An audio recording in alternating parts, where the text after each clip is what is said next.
Oras po sa inyo lahat.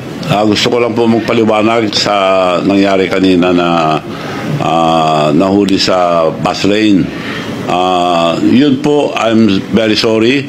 At hindi sinasadya dahil nag-overtake daw yung driver. Hindi naman sa bus lane mismo, nag-overtake lang sa... Hindi nakasarayo kasi bukas. Nag-overtake. Anyway, hindi dapat tularan. And my congratulations sa mga tiga-MMD na nakahuli. Hindi po ako galit doon.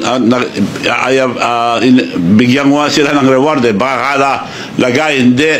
Kakausapin ko, hinahanap ko ngayon si Chairman Artes na bigyan ko ng premyo mga nakahuli sa akin, bigyan ko ng 100,000 aside sa multa ng lisensya.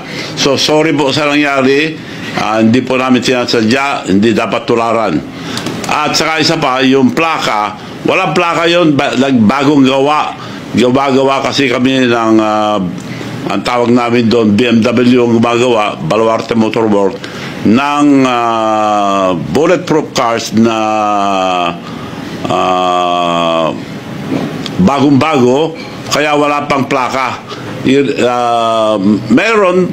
May mga papeles na pero hindi pa na-retro dahil tinetest pa yung mga yun. Marami kaming ginagawang mga bulletproof na kung anong order nung nagpapagawa, made to order kasi yun, kung anong itsura gusto nila, yun ang ginagawa namin.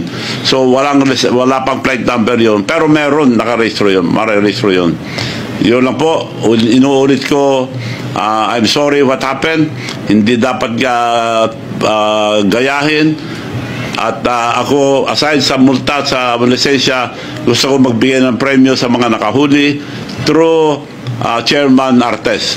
So, pasensya na po, I'll be giving 100,000 sa mga nakahuli. Salamat.